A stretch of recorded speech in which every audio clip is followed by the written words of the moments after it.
Bonjour, je suis très content de vous rencontrer, même si c'est virtuellement. Je sais que vous êtes nombreux en présence.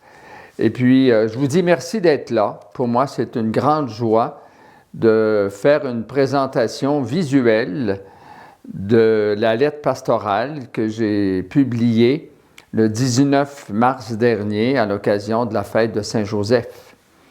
Alors, cette lettre pastorale, elle a pour titre « La formation à la vie chrétienne des jeunes et l'éducation de la foi des adultes ». Alors, on se rappellera que cette année, on s'est donné une pause à l'occasion de la pandémie et de toutes les restrictions sanitaires. Alors, on a cru bon de profiter de la pause pour réfléchir à notre façon d'évangéliser et de présenter la foi à nos jeunes. Et puis, donc, cette lettre pastorale, je dirais, fait le point et surtout va donner des orientations. Alors, et je la dédie au patronage de Saint-Joseph, qui est le patron du Canada, et le patron de l'Église canadienne aussi, et de l'Église universelle.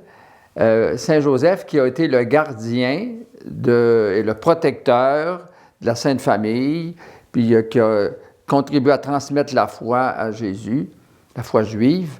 Alors donc, cette lettre-là, Saint-Joseph va la présenter au Seigneur et surtout va accompagner les familles dans ce processus. Et nous accompagner, nous autres aussi, évidemment, les principaux acteurs, les prêtres, catéchètes et toutes les autres personnes qui ont un rôle précieux et important dans l'éducation de la foi.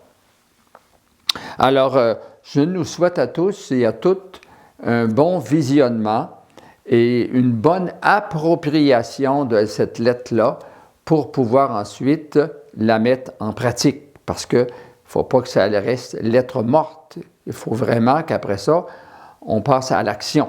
Et il y aura des pistes qui seront données justement pour passer à l'action. Merci et puis bon visionnement. Tel que dit dans la présentation, voici maintenant donc le visionnement du contenu de la lettre pastorale. Formation à la vie chrétienne des jeunes et l'éducation de la foi des adultes. Cette année, comme vous le savez, le pape François a dédié cette année à Saint-Joseph pour nous le faire connaître et aimer encore plus. Et puis, donc, comme avant-propos, je m'unis à cette décision du pape pour offrir cette lettre à l'occasion de cette année, pour que Saint-Joseph nous accompagne surtout les familles, les parents, dans cette démarche. Ce qui m'habite profondément, c'est de présenter les conditions pour vivre les passages nécessaires. Il y a des passages nécessaires, comme on le verra, pour que les parents, au sein de leur famille, motivent et accompagnent leurs enfants pour qu'ils découvrent que l'amour qu'ils reçoivent est beaucoup plus grand que ce qu'ils voient et ce qu'ils connaissent.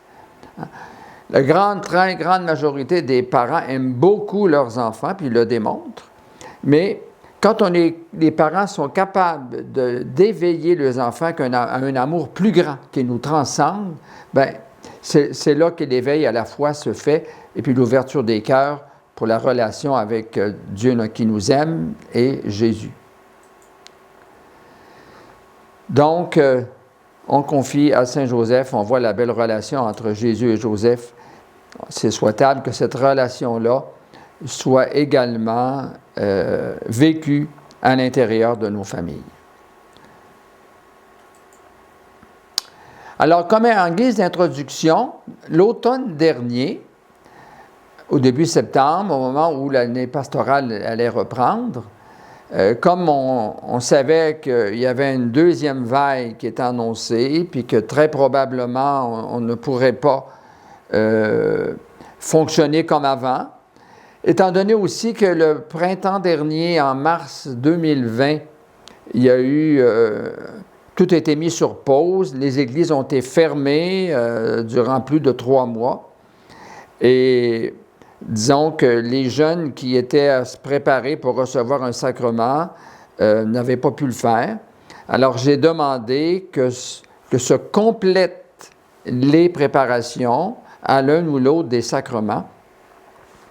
C'est ce qu'on a fait dans les mois surtout d'octobre et novembre. Alors moi personnellement, j'ai confirmé plus de 300 jeunes un peu partout dans le diocèse. Ça, c'était la première consigne donnée l'automne dernier. La deuxième, c'était de ne pas réinitier de nouveaux groupes, à cause d'abord de l'incertitude due à la pandémie, puis on voit que c'était une bonne intuition. En janvier, février jusqu'à mars dernier, encore là, on ne pouvait pas nous réunir. Et aussi, surtout, pour avoir un temps de réflexion, de discernement, pour repenser notre façon de faire la catéchèse.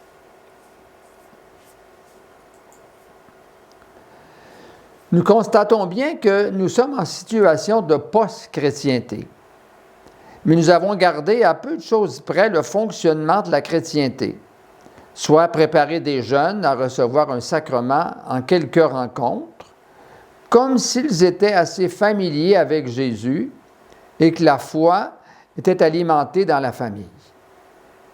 Or, nous sommes à des lunes de tout cela, hein, vous le savez comme moi. Le pape François nous dit lui-même, et je le reprends, le statu quo n'est pas acceptable. C'est-à-dire, on ne peut pas continuer à faire comme on faisait avant. Bon. D'ailleurs, je trouve qu'on a pris beaucoup trop de retard.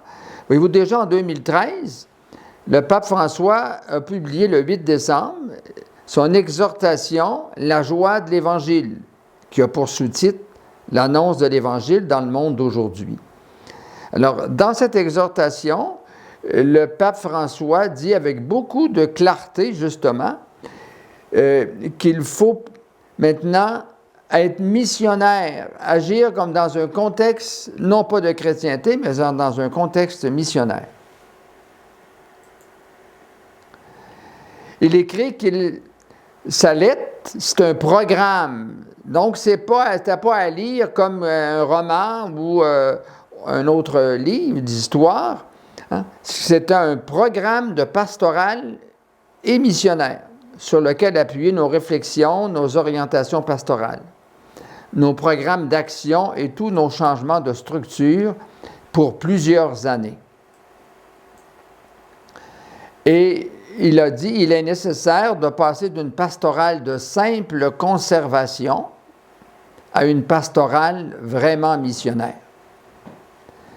La pastorale en termes missionnaires exige d'abandonner le confortable critère pastoral du « on a toujours fait ainsi ».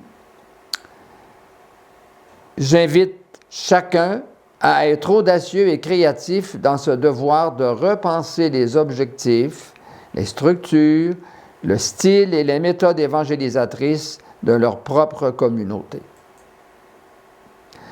Alors, déjà avant la lettre pastorale, avant l'exhortation du pape François, déjà en 2013, septembre 2013, voyez-vous, en date du 6 septembre, cette année-là, la lettre pastorale nous laissait déjà comme message, être chrétien, c'est être missionnaire. Nos églises ont besoin d'une conversion missionnaire pour raviver en nous le sens, l'ardeur, l'enthousiasme et le zèle missionnaire. D'où la nécessité d'assurer la formation missionnaire des fidèles et des responsables de la vie de l'Église. En 2014 et 2015, là, à la lumière de la joie de l'Évangile, alors j'ai présenté la vision du diocèse, la vision pastorale missionnaire, qui est comparable à un trépied, hein, donc avec 3 trépieds, évidemment, ça a 3 pattes. D'abord, premièrement, favoriser la rencontre avec Jésus. Dans tous les types de rencontres, que ce soit préparer un baptême, rencontrer une famille en deuil, évidemment, pour la catéchèse, favoriser la rencontre avec Jésus. Pourquoi? Pour former des disciples missionnaires et aussi former des communautés missionnaires. Alors, cette vision-là, elle est reprise année après année, elle est développée surtout, pas rien que reprise, mais elle est développée année après année. Alors, justement, l'année suivante, la lettre avait pour titre « Moi, disciple missionnaire », parce que beaucoup de catéchètes, de coordonnatrices, coordonnateurs, il y avait comme une hésitation, un malaise à s'identifier comme disciples missionnaires. Alors, moi, je leur disais, vous êtes des disciples missionnaires, c'est ce que le pape dit dans une exhortation. Alors, un disciple missionnaire, c'est un baptisé qui a rencontré Jésus, puis ce baptisé-là, ou cette baptisée, rempli de joie, favorise la rencontre avec Jésus pour les personnes que le Seigneur met sur sa route, que ce soit dans sa famille, que ce soit dans la communauté chrétienne ou dans d'autres situations. Ce que tu aimerais que les autres fassent pour toi, fais-le pour eux d'abord. Ensuite, en 2016-2017, disciple missionnaire, mais un disciple, on ne peut pas être disciple tout seul. La foi d'un baptisé est en danger s'il reste seul. Il faut absolument être en communauté. Et Jésus lui-même a formé la première communauté missionnaire lorsqu'il rassembla autour de lui les 12 apôtres. C'est la première communauté missionnaire. Et puis, depuis, on sait comment vivaient les premières communautés chrétiennes, comme on le voit dans Actes 2, 42 et ainsi de suite. Donc, former des communautés missionnaires. En 2016-2017, alors entrons dans la joie de l'Évangile en suscitant des communautés missionnaires. On complète sur la question des communautés. Une communauté missionnaire, c'est donc un groupe de baptisés qui se sont laissés séduire et remplir de cet amour de Dieu, qui se réunissent régulièrement pour se laisser évangéliser afin d'annoncer à d'autres par leur vie, dans des actions concrètes de service et d'entraide, que Jésus est leur joie de vivre et leur bonheur. En 2017-2018, la mission, une spiritualité, un devoir. Alors, les deux mots, spiritualité et devoir. Spiritualité, eh bien, c'est sous l'impulsion de l'Esprit Saint. L'Esprit Saint, c'est celui qui fait produire des fruits à ce que nous faisons. C'est lui qui touche les cœurs. Le nôtre est celui des personnes à qui nous nous adressons. Donc, l'importance de toujours prier, invoquer l'Esprit Saint pour qu'il passe devant. Ensuite, un devoir. C'est bon de se rappeler constamment que Jésus nous a laissé 2 commandements. Celui de nous aimer les uns les autres, comme on le voit dans Jean 15, 12, et aussi celui d'être disciple missionnaire. Comme le Père m'a envoyé, moi aussi je vous envoie. Allez donc, c'est vrai, ça ne peut pas être plus commandement que ça. Allez donc de toutes les nations, faites des disciples. En 2018-2019, on avance d'année en année, c'est un enchaînement, puis c'est aussi, c'est graduel. Alors, un missionnaire tous ensemble, on ne peut pas être missionnaire tout seul. Alors, cette année-là, j'ai mis l'accent sur 3 points sur lesquels mettre beaucoup d'emphase, accorder une priorité. D'abord, à l'accueil. À l'accueil de toutes les personnes qui se présentent à nous. Et cet accueil-là, je dirais par toutes les personnes. Ça vaut non seulement pour le prêtre, mais aussi pour les catéchètes, ceux qui accueillent les enfants et parents qui se préparent pour un sacrement, comme ceux qui accueillent pour un baptême, les sacristines ou sacristains qui sont... Hein, dans toutes les personnes, on a, je dirais, cette responsabilité d'un accueil ouvert, cordial, à toutes les personnes qui se présentent à nous. Et deuxièmement, évangéliser les parents en même temps que les enfants dans la formation à la vie chrétienne. Hein? Ce n'est pas de cette année, puis ce n'est pas de l'année qui vient, l'année prochaine, que c'est demandé. Déjà, je le demandais dans cette lettre pastorale, je le soulignais, de l'urgence d'évangéliser les parents en même temps que les enfants dans la formation de la vie chrétienne. Puis ça, c'est parce que c'était aussi indiqué dans les documents de l'Église. Puis je sais que l'Église du Québec également va s'en dire. Alors, troisièmement, se soucier d'être ensemble dans les prises de décision et l'exécution des projets identifiés. On ne travaille pas seul. Hein, le prêtre, le curé, ne prend pas toutes les décisions tout seul. Il rassemble ses collaborateurs, collaboratrices, et c'est ensemble qu'on regarde notre réalité, qu'on analyse les besoins et qu'on prend les bonnes décisions hein, pour correspondre aux besoins d'aujourd'hui dans l'évangélisation. Et le proverbe africain est, je dirais là, est très fort. Tout seul, on voit plus vite. Ensemble, on voit plus loin. Ce proverbe-là, maintenant, il est repris par plusieurs personnes, puis je m'en réjouis. En 2019 et 2020, c'était une année spéciale, une année missionnaire, une année extraordinaire missionnaire. Alors, le thème avait été décidé non par nous, mais à partir justement des documents qui sont venus de Rome, baptisés et envoyés. Alors, ça correspond aux 2 sacrements du baptême et de la confirmation. On a là une citation de notre archevêque métropolitain, l'évêque de Gatineau, Monseigneur Paul-André Durocher, dans un livre qui a pour titre « Baptisé et envoyé ». Alors, il dit ceci, « Par le baptême, l'Esprit fait de nous des enfants de Dieu. Par la confirmation, le même Esprit fait de nous des envoyés, des messagers de Dieu. Le baptême nous initie à l'amour de Dieu pour nous.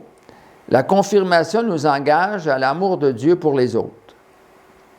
Le baptême fait de nous des disciples rassemblés autour du Christ, nourris de sa parole, éclairés par son enseignement.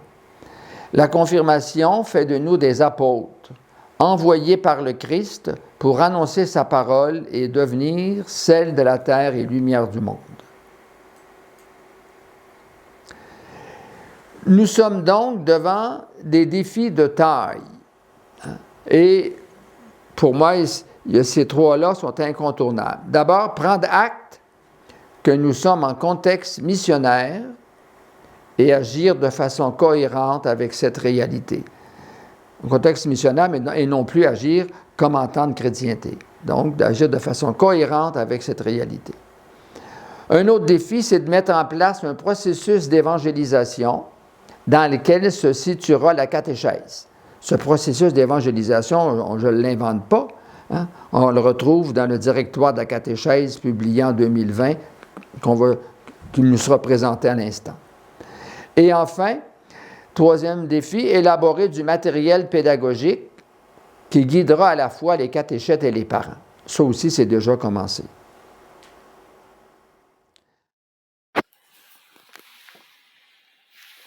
On va maintenant former des petits groupes, des groupes d'échange, de partage. Vous serez 5 par groupe. M. Maurice va maintenant procéder à former ces groupes-là. Dans le groupe, ce que je vous suggère, c'est d'abord de brièvement vous présenter. D'abord, choisir une personne qui va faire circuler la parole, qui va être qu'on peut appeler animateur. Et puis donc, une brève présentation, si on ne se connaît pas, si on se connaît, on continue, et de façon à ce que ce soit un temps qui nous permette de créer aussi des liens. Alors, bonne rencontre en petit groupe.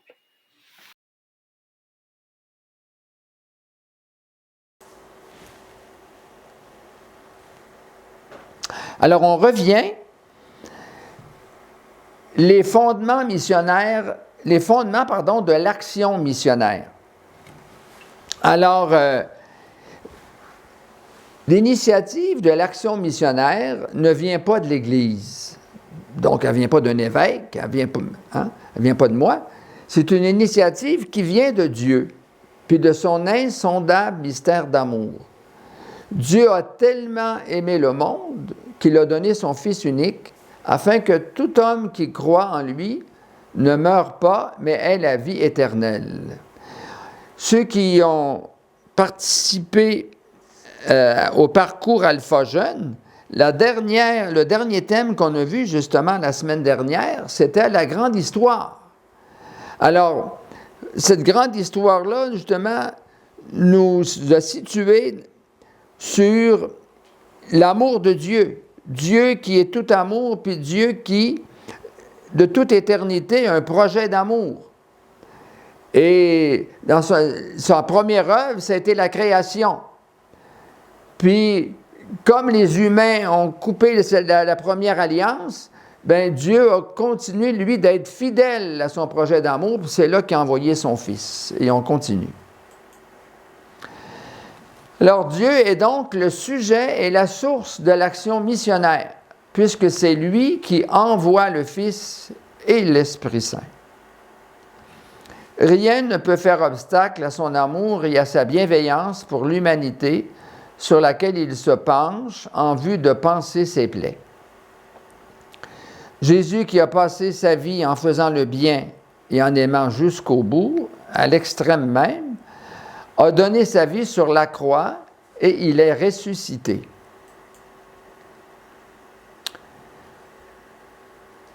Le mandat missionnaire de Jésus ressuscité, avant son ascension, avant son retour auprès du Père, ça a été justement « Allez donc, allez de toutes les nations, faites des disciples, les baptisant au nom du Père et du Fils et du Saint-Esprit, leur apprenant à observer tout ce que je vous ai prescrit. » On trouve ça dans Saint-Luc.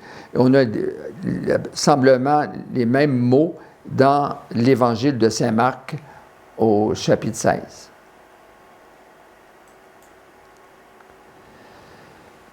Ainsi donc, le mandat missionnaire de Jésus, au siècle dernier, il y a eu le Grand Concile Vatican II pour susciter un nouveau printemps dans l'Église. C'était une inspiration du pape Jean XXIII. Alors, un des documents de base du Concile Vatican II, qui est Ad Gentes, nous dit ceci. De sa nature, l'Église, durant son pèlerinage sur terre, est missionnaire, puisqu'elle-même tire son origine de la mission du Fils et de la mission du Saint-Esprit selon le dessein de Dieu le Père, repris par Jésus. Nous nous rappelons aussi cette parole de Paul VI, qui est celui qui est le premier qui a fait mettre en application les décisions du Concile. Alors, dans son encyclique Evangelii Nuntiandi, paru en 1975, il dit ceci: « Évangéliser est en effet la grâce et la vocation propre de l'Église. Son identité la plus profonde, elle existe pour évangéliser. L'Église existe pour évangéliser. Si elle n'évangélise pas, elle n'est plus Église. » Évangéliser, ce n'est pas d'abord apporter une doctrine. C'est plutôt rendre Jésus-Christ présent et l'annoncer.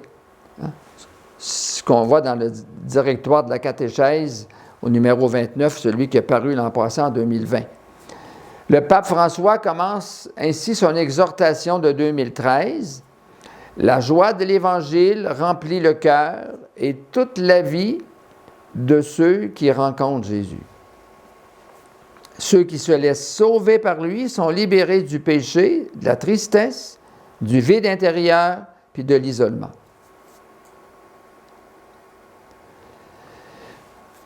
Maintenant, on arrive aux étapes du processus d'évangélisation. Alors, vous vous rendrez compte que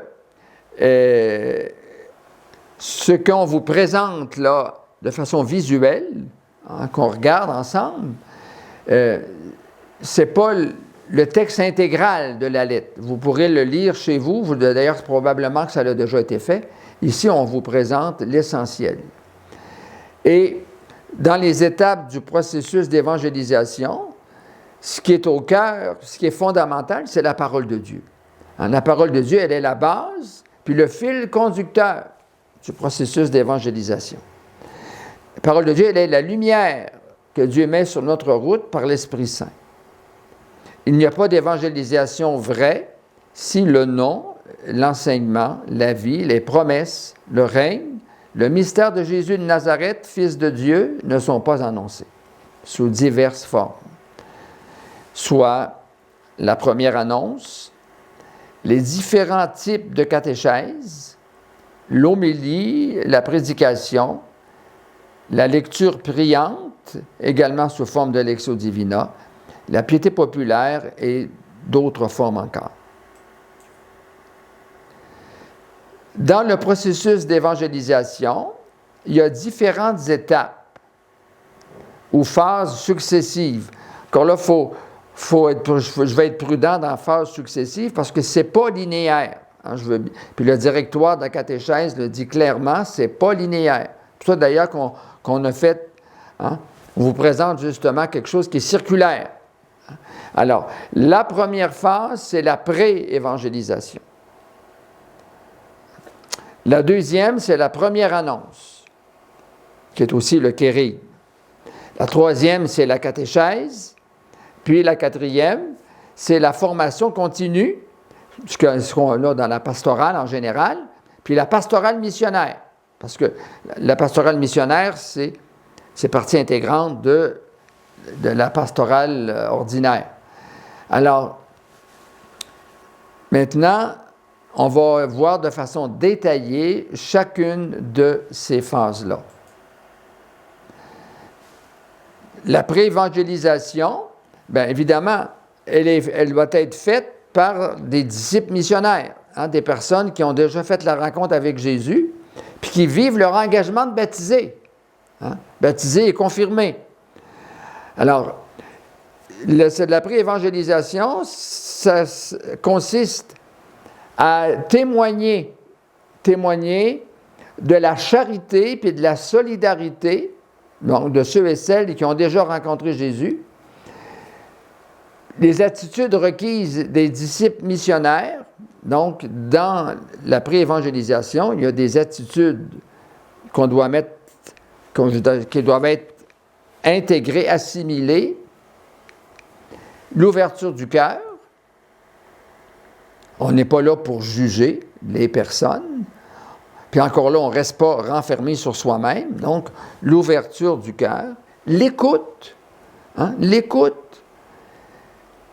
La personne à qui on s'adresse ou avec qui on entre en dialogue, cette personne-là, il y a quelque chose qui l'habite. Hein? Elle a une expérience de vie. L'Esprit Saint nous a précédés. Alors, l'importance donc de l'écouter. Ensuite de ça, la capacité de dialogue et de relation réciproque. Alors, ça, ce sont des attitudes qui sont indispensables dans la pré-évangélisation. Reconnaître les signes de la présence de Dieu, il vient toujours en premier. Comme je disais tantôt, l'Esprit Saint nous précède toujours. Alors, il faut être attentif à pouvoir lire ça dans la vie des personnes qu'on dit, entre guillemets, éloignées de l'Église, mais il y en a des fois qu'ils sont, je dirais, déjà en démarche et puis ils ont déjà une ouverture à Dieu.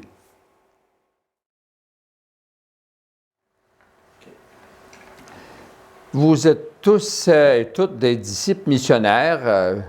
Je suis convaincu que vous avez tous et toutes des expériences de pré-évangélisation, c'est-à-dire que vous avez eu la chance de rencontrer quelqu'un, quelqu'une, peu importe l'âge. Ça peut être aussi un petit groupe de gens qui connaissent peu ou pas Jésus et que vous avez eu l'occasion de, je dirais, là, d'avoir une interaction avec eux autres. Alors, la question maintenant, on retourne pour échanger en petits groupes. Ça va être le même petit groupe là, qu'on va garder toute la soirée. Alors, la question est, chaque participant, donc chacune et chacun de vous, nomme une expérience, pas 10, là, une expérience de pré-évangélisation qu'il a réalisée.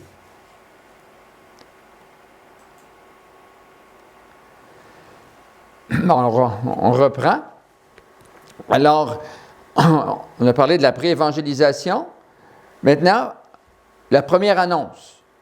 La première annonce consiste à faire connaître le Kérigme, lequel est trinitaire. Ça, c'est une citation du pape François, là, dans La joie de l'Évangile, le numéro 164, comme ça apparaît au bas de l'écran. Alors, donc, le Kérigme, lequel est trinitaire. C'est lié à la Pentecôte. C'est comme une petite Pentecôte à chaque fois. C'est le feu de l'Esprit qui se donne sous forme de langue et nous fait croire en Jésus-Christ, qui par sa mort et sa résurrection nous révèle et nous communique l'infinie miséricorde du Père. Sur la bouche du catéchiste, bon, en Europe on parle de catéchiste, ici on parle de catéchète, bon, sur la bouche du catéchète revient toujours la première annonce. Toujours. Jésus-Christ t'aime. Il a donné sa vie pour te sauver. Et maintenant, il est vivant à tes côtés chaque jour pour t'éclairer, pour te fortifier, pour te libérer. Cette première annonce au Kérigme a un rôle fondamental qui doit être au centre de l'activité évangélisatrice et de tout objectif de renouveau ecclésial. Le pape François précise, quand on parle de première annonce, bon, quand nous disons que cette annonce est première, ou la première, cela ne veut pas dire qu'elle se trouve au début, puis qu'après, elle est oubliée ou remplacée par d'autres contenus qui la dépassent. Non. Elle est la première au sens qualitatif, parce qu'elle est l'annonce principale, celle que l'on doit toujours écouter de nouveau, de différentes façons, et que l'on doit toujours annoncer de nouveau durant la catéchèse, sous une forme ou une autre, à toutes ces étapes et à ces moments. Moi, quand je préside, par exemple, la confirmation ou le sacrement du baptême, tous les sacrements, quand je préside, puis je l'ai fait à des messes de minuit aussi, je prends le temps de faire intérioriser les personnes en répétant d'abord tout bas dans leur cœur, je suis aimé de Dieu. Ou encore, Jésus-Christ m'aime. Je suis aimé de Jésus-Christ. Jésus est mon ami. Jésus m'aime tel que je suis. Je leur fais répéter ça, pour ça souvent je leur fais dire à voix haute. Bon. Alors, parce que je suis convaincu de ce qu'on voit sous les yeux, c'est fondamental. La catéchèse, c'est une étape privilégiée du processus d'évangélisation. Elle est née du mandat missionnaire. Elle s'adresse généralement aux personnes qui ont reçu la première annonce. Donc, on ne commence pas à catéchiser tant que les personnes n'ont pas découvert qu'ils sont aimés de Dieu et qu'ils n'ont pas fait la rencontre avec Jésus. Donc, pour ça que la catéchèse, dans le processus, il y a la pré-évangélisation, il y a la première annonce, puis ensuite, il y a la catéchèse. Alors, la catéchèse, elle vise à faire résonner l'annonce de la Pâque du Christ dans le cœur de chaque homme pour que sa vie soit transformée. Parce que le kérigme, ou la première annonce, c'est Pascal. Hein? C'est tout le mystère de Jésus qui nous a aimés jusqu'à donner sa vie, qui est mort, qui est ressuscité, par la puissance de vie de Dieu et d'amour de Dieu. Alors, donc, le kérigme annonce ça, puis la catéchèse, ça nous fait approfondir ça pour arriver à la foi, puis grandir dans la foi. Une réalité dynamique et complexe au service de la parole de Dieu. En fait, la catéchèse favorise les processus d'initiation, de croissance et de maturation de la foi. C'est ce que je disais il y a un instant.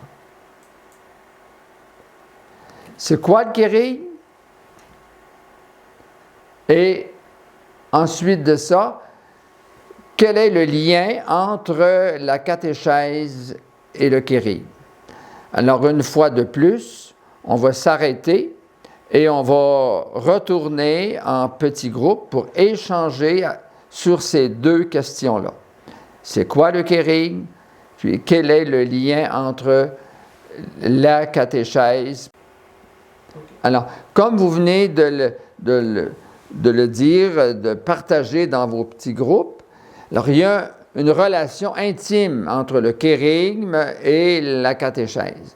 Kérigme, première annonce, puis la catéchèse. Suite à la déchristianisation dans notre société, surtout notre société québécoise, la catéchèse doit être kérigmatique, c'est-à-dire qu'elle doit chercher à approfondir le kérigme, donc basé sur Jésus qui nous a aimés jusqu'au bout dans sa mort et sa résurrection, qui est ressuscité, donc qu'il est vivant. Donc approfondir ce kérigme, le mystère pascal, pour susciter ou faire grandir la foi, tout en aidant à découvrir la beauté de l'Évangile. En vérité, tout cela interroge l'Église elle-même, appelée à redécouvrir tout d'abord l'Évangile qu'elle annonce. La nouvelle annonce de l'Évangile demande à l'Église, donc à l'Église c'est nous ça, hein, les catéchètes, les prêtres, les autres agentes de pastoral, une écoute renouvelée de l'Évangile avec ses interlocuteurs. Le pape sans cesse nous invite, nous dit, il faut s'évangéliser pour évangéliser. On pourrait dire aussi, il faut être en formation permanente. Il y a un autre élément de la catéchèse qu'on ne développera pas plus que ça, mais qui est très important, c'est la dimension sociale. Dans le directoire de la catéchèse, nous souligne l'importance de la dimension sociale de l'évangélisation. Parce que le kérigme possède un contenu inévitablement social. Bon, alors, dans l'Évangile, Jésus, par exemple, dans la parabole du bon samaritain, alors on ne peut pas dire que c'est plus social que ça, mais l'aide au prochain. Ensuite de ça, il y a Matthieu 25, « J'ai eu faim, tu m'as donné à manger, j'ai eu soif, tu m'as donné à boire, j'étais étranger, tu m'as accueilli, etc. » Maintenant, on progresse dans la lettre pastorale et puis dans la formation. Alors, la formation continue est prise en charge en très grande partie par ce que l'on nomme habituellement la pastorale. Hein? C'est le quatrième élément ou la quatrième phase du processus d'évangélisation. Hein? Alors, la pastorale, elle se réalise pour l'essentiel à travers la vie ordinaire d'une communauté. Les célébrations liturgiques, les homélies, l'animation de la vie communautaire, l'accompagnement personnel, la présence au milieu. C'est ce qu'on a fait traditionnellement dans nos paroisses. On faisait ça déjà avant Vatican II, puis qu'on continue de faire encore. Mais il y a la dimension missionnaire maintenant qui est ajoutée, comme on va le voir maintenant. Alors, le pape actuel nous invite sans cesse à passer d'une pastorale de simple conservation à une pastorale vraiment missionnaire. Et son expression constante, c'est l'Église en sortie. Puis il a défini, l'Église en sortie, c'est la communauté des disciples missionnaires qui prennent l'initiative, qui s'impliquent, qui accompagnent, qui fructifient et qui fêtent. Il y a là 5 verbes. Il y a 5 verbes qui résument l'ensemble des activités qu'on doit mettre en place dans nos communautés chrétiennes pour qu'elles soient vivantes, dynamiques.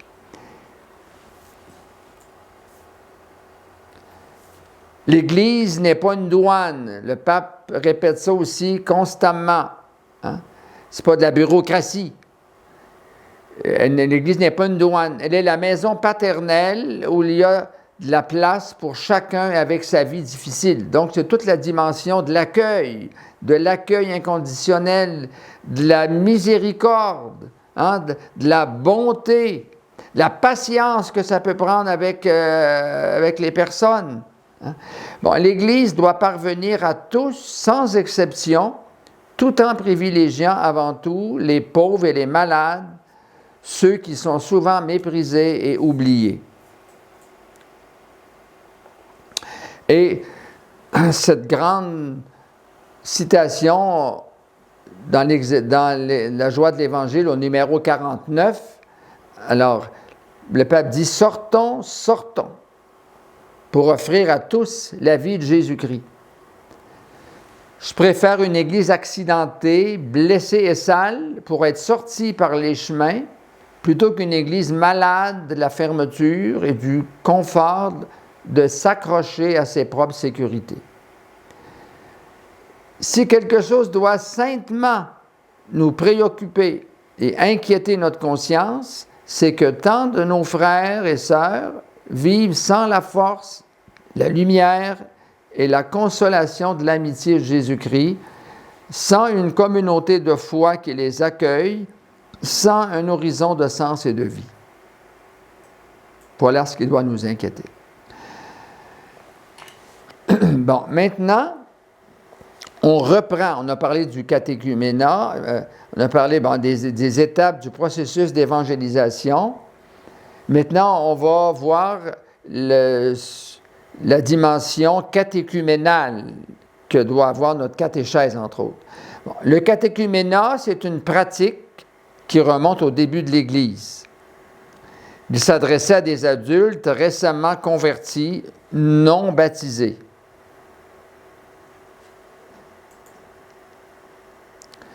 Alors, ces adultes-là, non baptisés, ils entraient dans un long processus qui les conduisait au baptême et à une véritable intégration à la communauté. Hein? Voyez-vous le mot « long processus ». Ce n'est pas 2-3 mois, là. Un long processus. Alors, il y avait la formation.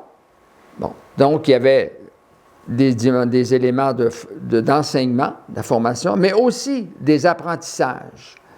Alors, ces 2 réalités-là, ou ces 2 besoins-là, formation et apprentissage, sont complémentaires. Donc, ils étaient constamment interreliés. On enseignait quelque chose, mais on le faisait pratiquer dans les semaines et mois à venir. Hein? Puis après ça, on continuait, on complétait. Toujours ça, formation et apprentissage. Et le catéchuménat a été restauré par le Concile Vatican II en 1965. Aujourd'hui, nous parlons de 3 propositions catéchuménales. La première, c'est un catéchuménat au sens strict pour les non-baptisés, qu'ils soient jeunes ou adultes. Et ce catéchuménat au sens strict, en le RICA, qui est le rituel d'initiation de catéchèse pour les adultes, alors il nous dit que ça doit être au moins de 2 ans, ce cheminement-là, entre justement des formations et apprentissages. La deuxième proposition, c'est un catéchuménat au sens analogique pour les baptisés qui n'ont pas achevé les sacrements d'initiation chrétienne. Ça, on a souvent ça, nous autres, parler avec les jeunes adultes qui demandent la confirmation. Bon, des jeunes adultes qui sont demandés pour être parrain-marraine ou qui veulent se marier, puis là, là, ils réalisent qu'ils n'ont pas complété l'initiation à la vie chrétienne. Bon, certains ont été baptisés, puis c'est arrêté là. D'autres ont fait la première communion, puis après ça, ils n'ont pas complété avec la confirmation. Alors ça, c'est la deuxième proposition, et c'est ce qu'on pratique, c'est ce qu'on retrouve avec ces jeunes adultes.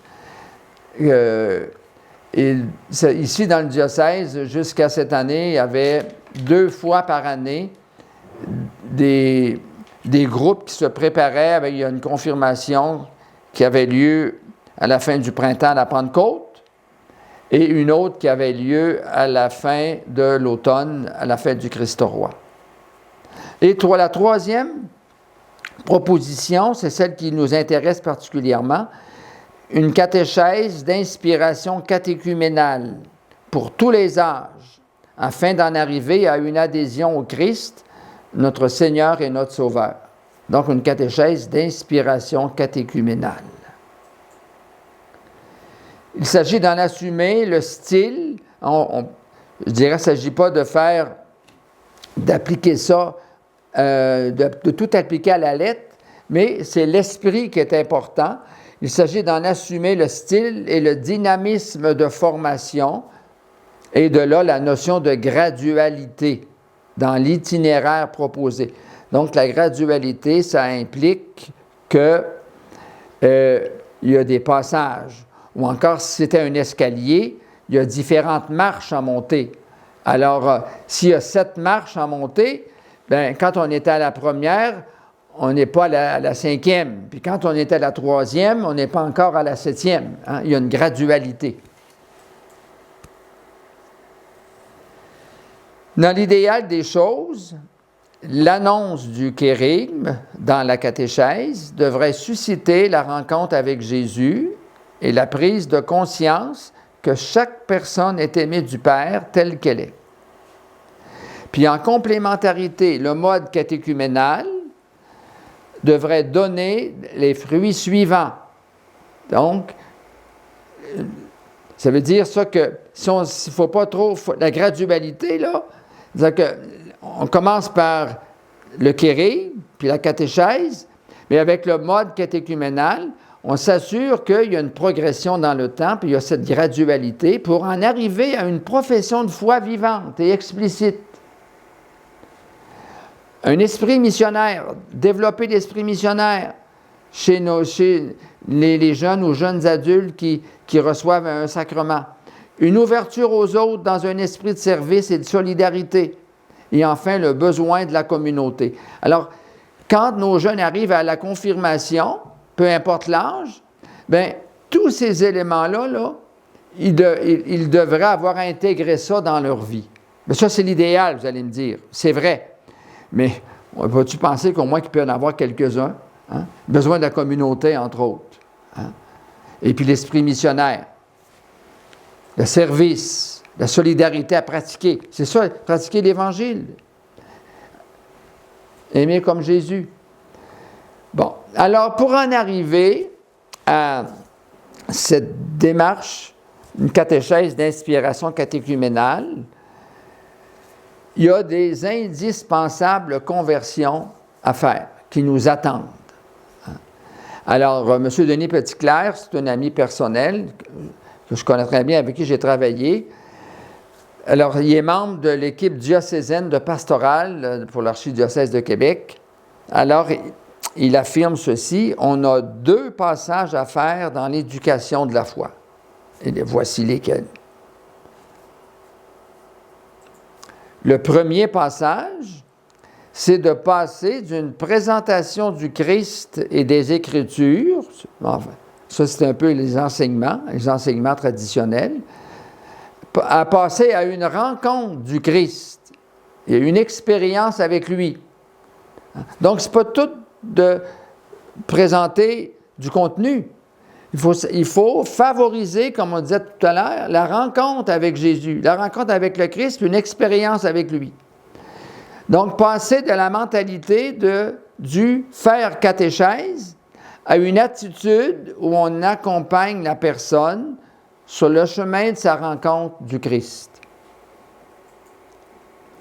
Le deuxième passage, passer d'une catéchèse auprès des enfants axée sur la sacramentalisation à une catéchèse pour tous les âges de la vie, avec une option préférentielle pour l'éducation de la foi des adultes. Une option préférentielle pour l'éducation de la foi des adultes.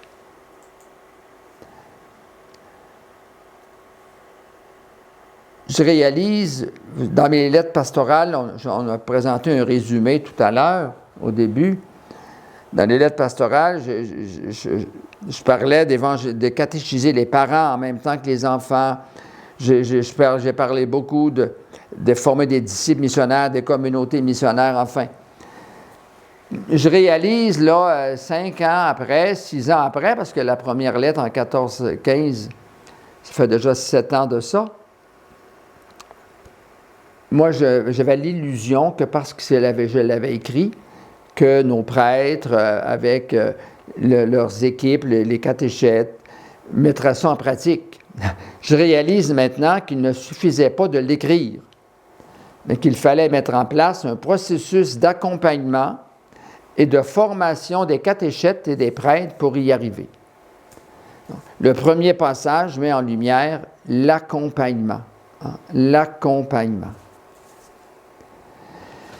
Puis le deuxième passage invite à la catéchèse pour tous les âges, avec une préférence pour les adultes. D'ailleurs, le dernier directoire de catéchèse en 2020, je dis bien le dernier parce qu'il y en avait eu un en 1997, que certains de vous aviez peut-être consulté. Mais le dernier directoire dit ceci: la catéchèse des adultes, s'adressant à des hommes et des femmes capables d'une adhésion au Christ, pleinement responsables, doit être considérée comme la forme privilégiée de catéchèse. Catéchèse aux adultes, la forme privilégiée de catéchèse. Donc, on s'adresse là, vise les parents en même temps que leurs jeunes. Alors, on est toujours dans les conversions qui nous attendent. Alors, qui sont les adultes que nous devons accompagner dans la foi? Bon. La question est posée. Évidemment, il y en a qui viennent à nous. Il y en a qui demandent des sacrements. Alors, il y aura certainement ceux-là, mais ce n'est pas réservé uniquement à ceux-là. Hein? Alors, la deuxième question, seront-ils disposés à consacrer le temps nécessaire pour se laisser évangéliser? Se sentiront-ils trop bousculés? Hein? Bon, parce que à cause des changements qu'on va apporter, de travailler avec la famille, de cibler les adultes pour l'éducation de la foi, donc ça demande des transformations importantes. Alors, comment les gens vont réagir? Alors, voici la question. On va retravailler encore, on va retrouver nos petits groupes pour échanger sur les questions suivantes. Quelles sont mes peurs ou craintes face à ces passages? Quelles sont mes peurs ou mes craintes face à ces passages? Quelles attitudes seront nécessaires pour vivre ces passages? Alors, nous sommes les premiers, cette conversion-là qui est à faire, qui est à opérer. Je dois d'abord, je dirais, l'intégrer moi. Je dois d'abord, moi, me convertir. Ma mentalité doit changer. J'ai certainement des craintes, des peurs. Qu'est-ce que les gens vont dire? Qu'est-ce que je vais répondre aux gens qui demandent d'avoir ça d'un sacrement dans 2 mois, qui veulent avoir que ça se fasse vite comme avant? Comment ça se fait que maintenant vous avez tant d'exigences? Hein? On a des peurs et des craintes face à tout ça, on les nomme. Alors, ces changements à apporter, évidemment, cette catéchèse d'inspiration catéchuménale, bon, nous bousculera, mais elle peut être vécue comme une opportunité de rencontre et de dialogue entre familles et acteurs pastoraux, c'est-à-dire les prêtres, catéchètes, tous les agents de pastoral, donc qui évidemment qui incluent les coordonnateurs et coordonnatrices. 2 apprentissages prioritaires devront être faits. L'apprentissage au dialogue. Apprentissage au dialogue. Hein? Dans le dialogue, je ne cherche pas à imposer mes idées, mais j'écoute. Dans le dialogue, il y a une dimension d'écoute qui est indispensable, sinon c'est un monologue. Donc, apprentissage au dialogue, ça veut dire apprentissage à l'écoute. Puis quand l'autre parle, je laisse résonner en moi ce qui l'habite, ce qu'il pense, sa réalité. Puis là, je réagis, mais toujours dans le respect. Toujours dans le respect. Donc, apprentissage au dialogue, à l'écoute. Et apprentissage à relire à l'intérieur de notre tradition spirituelle ce qui arrive aux enfants, aux adolescents, aux jeunes et aux parents.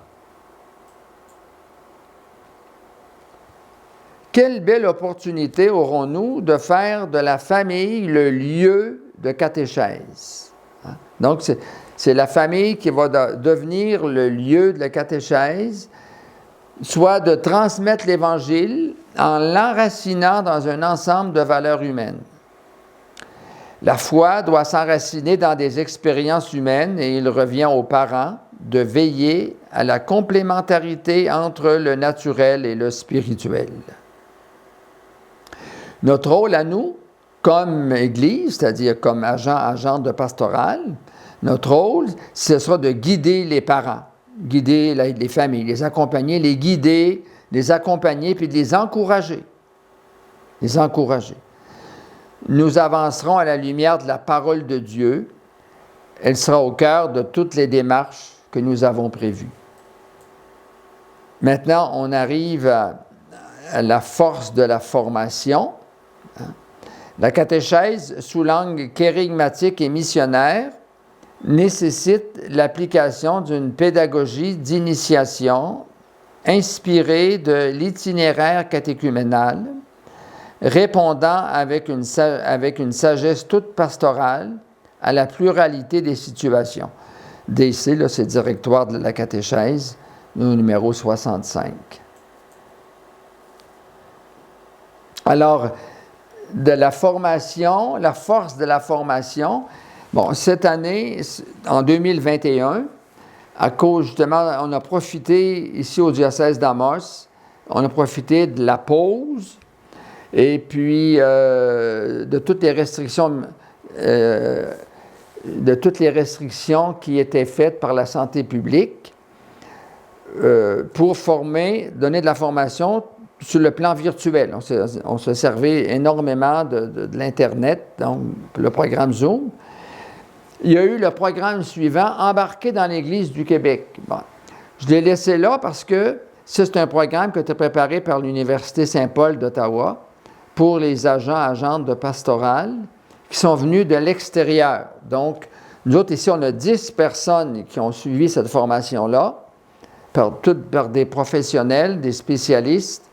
L'objectif de ça, c'était d'aider les personnes qui arrivent de l'extérieur à connaître l'histoire de l'Église au Québec, de connaître la culture québécoise, le tournant social qu'il y a au Québec avec la Révolution tranquille, etc. Et puis comment l'Église a avancé d'après le Concile.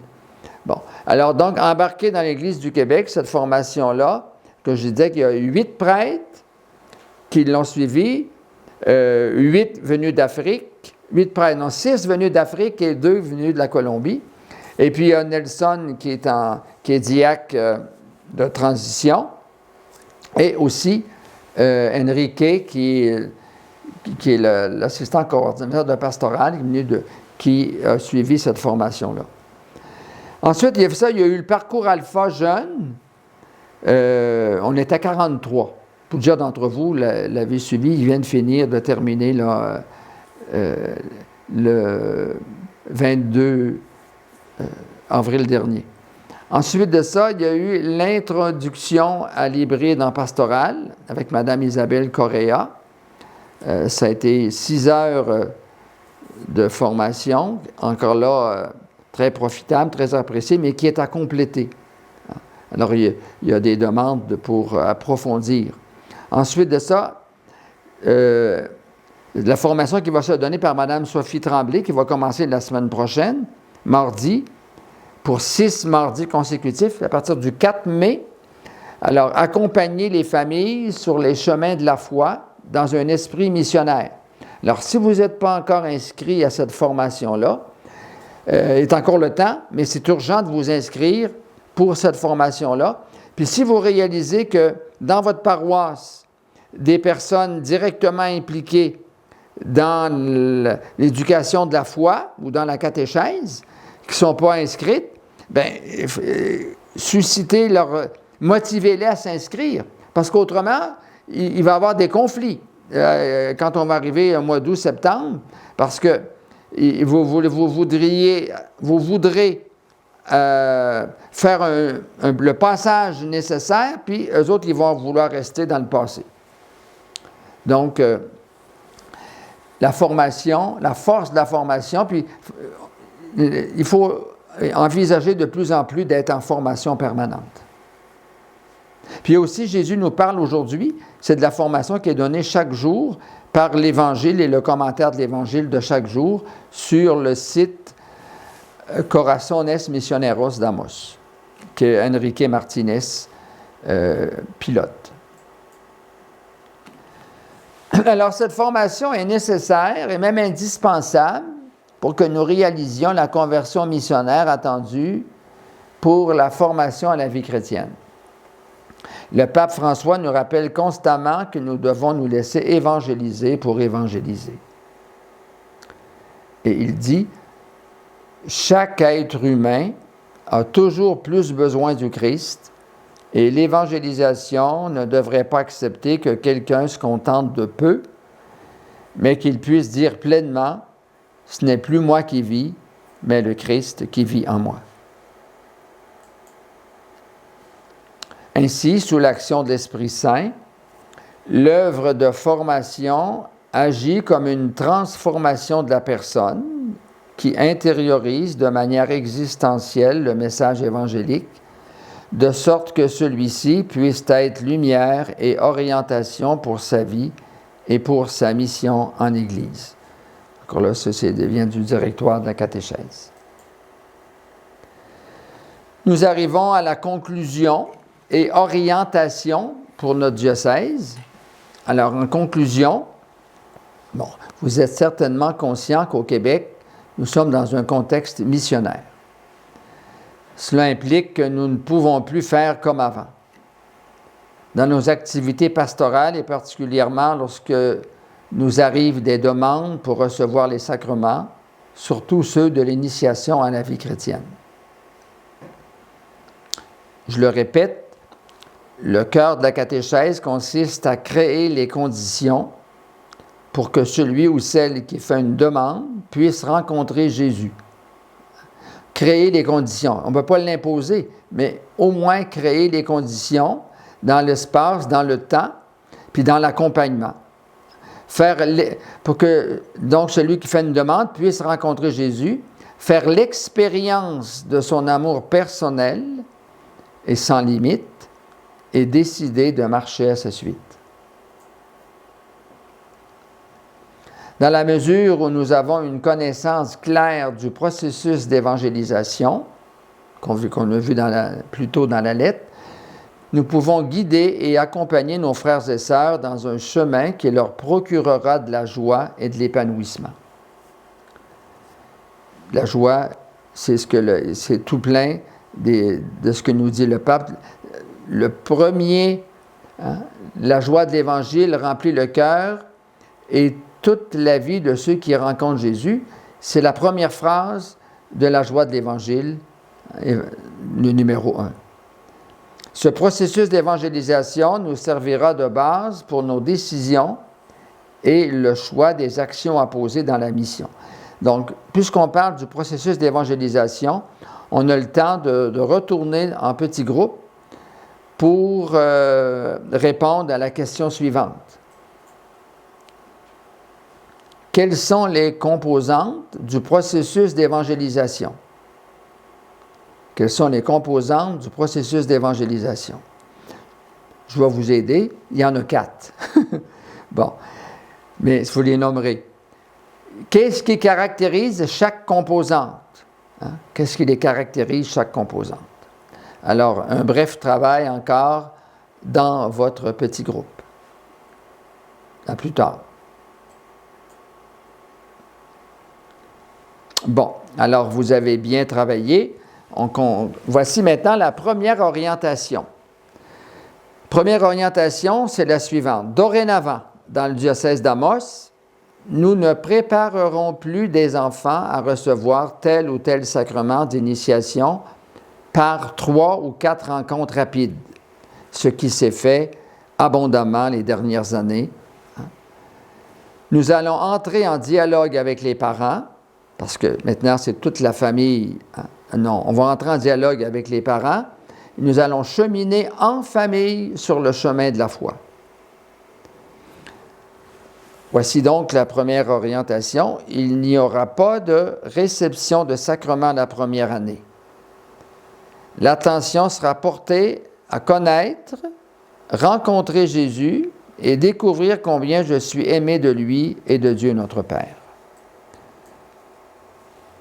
Donc, ça, c'est la première année. La deuxième année, bien, les étapes suivantes pourront préparer à vivre un sacrement, mais seulement un par année. Alors, on ne vivra pas la même année, là, les 3 sacrements. Le sacrement du pardon, première communion, sacrement de l'Eucharistie, puis la confirmation. Ça s'est fait, pas souvent, mais ça s'est fait dans certains cas, les 3 la même année. Mais ce qui se faisait souvent la même année, c'était pardon et Eucharistie. Alors maintenant, là, la gradualité, je dirais les attitudes catéchuménales, le chemin catéchuménal va nous inviter à faire un pas à la fois. Ensuite de ça, pour ce qui est des couples qui demandent le baptême de leur enfant, ou encore qui demandent le mariage, qui se préparent pour le mariage, bien, le discernement est à poursuivre. C'est-à-dire, on va les accompagner, oui, l'accompagnement, c'est fondamental. Alors, on va revoir notre façon de ce qu'on leur présente, puis notre façon de les accompagner. Il faut s'assurer qu'on crée des liens avec eux, puis qu'on se connecte où ils en sont, pour ensuite avancer avec eux. Bon, donc la priorité sera donnée à l'accompagnement, la recherche de sens. Quel sens ça fait pour eux de se marier à l'Église? Ou encore de faire baptiser leur enfant. Puis de l'engagement. Si on fait baptiser notre enfant, bien, on s'engage, il y a un engagement. Ensuite de ça, une autre question à se poser, c'est quelle sera la part de la communauté? Ça ne doit pas se faire en dehors de la communauté. Alors, la communauté doit avoir une part aussi là-dedans. Alors, quelle sera la part de la communauté? Nous le chercherons ensemble. Alors, bon, une autre question à se poser sera celle de revoir nos programmes. Ils ne cadreront plus dans le renouveau que nous devons favoriser. Pour ce qui est de l'initiation à la vie chrétienne, nous avons déjà du matériel en élaboration par l'équipe diocésaine. Il s'adresse aux parents autant qu'aux enfants. Donc déjà, on savait qu'on travaillerait avec la famille, alors notre matériel s'adresse donc à toute la famille. Par-devant tout cela, notre conversion personnelle sera notre premier défi. Hein? Ça, c'est bien important. Notre conversion personnelle sera notre premier défi. À chacun et chacune de nous, disciples missionnaires, qui avons dit oui à l'appel du Christ et qui sommes en mission sur la terre à sa suite. Je comprends que dans notre cœur, hein, on souhaite que les jeunes, par exemple, là, arrivent à recevoir l'Eucharistie, à communier, par exemple. Bon.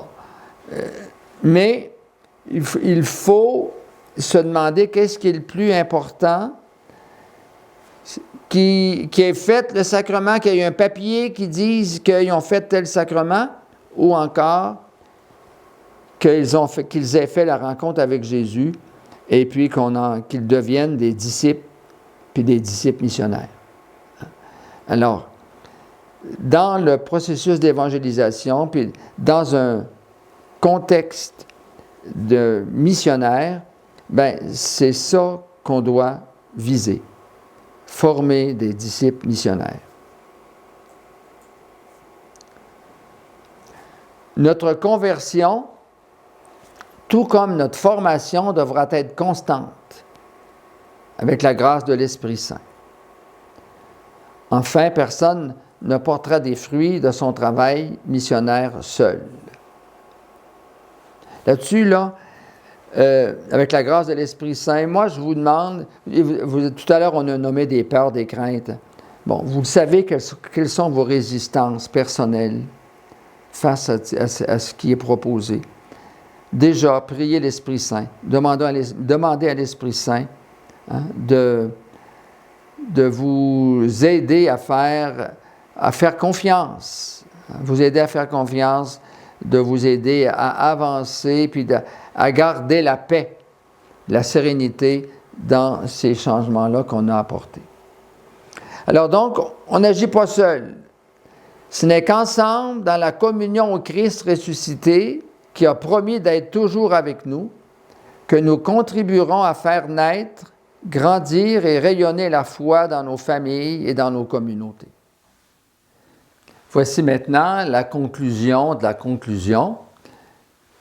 Je confie à Saint Joseph la mise en application de cette lettre, notre cheminement personnel, notre cheminement communautaire. Et rappelons-nous que Saint Joseph, qui est le gardien, le protecteur de la Sainte Famille, puis de la foi dans la Sainte Famille, qu'il va nous accompagner dans ce processus. Et je demande à Dieu notre Père, notre Dieu qui est Trinité, Trinité d'amour, Trinité bienveillante, compatissante, de nous accompagner.